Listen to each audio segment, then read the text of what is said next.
Assalamualaikum.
माने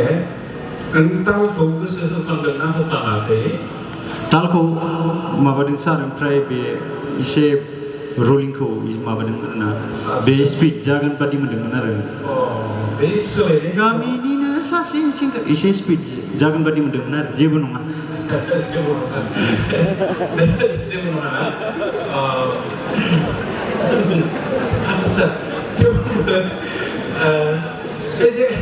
बानानै बिखाफोर जा जुगुगु जुगुगु रावथु गाबो हनै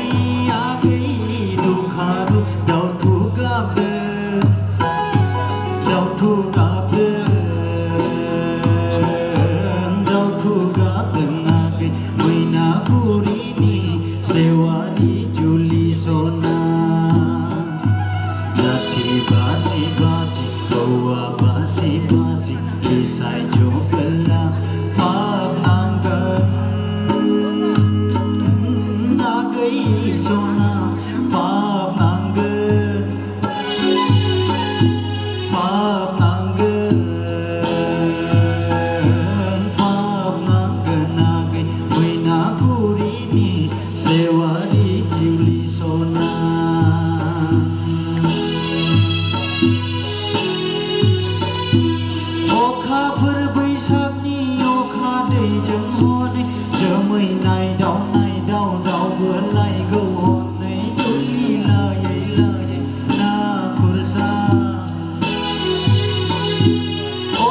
फोर बैसागनि अखा दैजों हनै जोमै नायदाव नायदाव दावबोलायगौ हनै जुलि लायै लायै ना खुरसा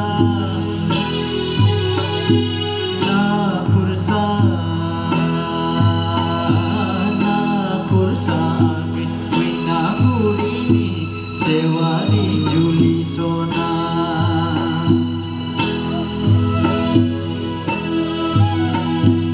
आंखौलाय गाज्रि दासानाखै नोंखौबो गाज्रि साना रावनिबो नङा नोङायाखै रावनिबो आंबो नङा संसाराव थाबोला मोजां गाज्रिजोंनो जुलि जागोनाखै मैनागुरिनि सेवारि जुलि सना Thank you, sir. Last one para apa lagi? Kita pun pindah ke voice ke dalam.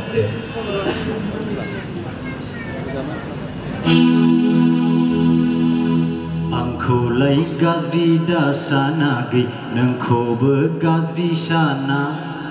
रावनिबो नङा नोङायाखै रावनिबो आंबो नङा संसाराव थाबोला मोजां गाज्रिजोंनो जुलि जागोनाखै मैनागुरिनि सेवारि जुलि सना संसाराव थाबोला मोजां गाज्रिजोंनो बिनि उनाव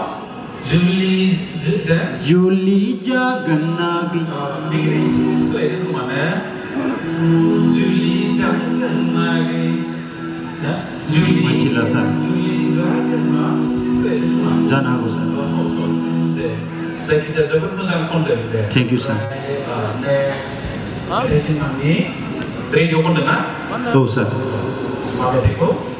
गिबिसारि बेसरबारियाव कनकलाल स्वर्गियारि सारनि ओमफ्राय खेमथा इमेजर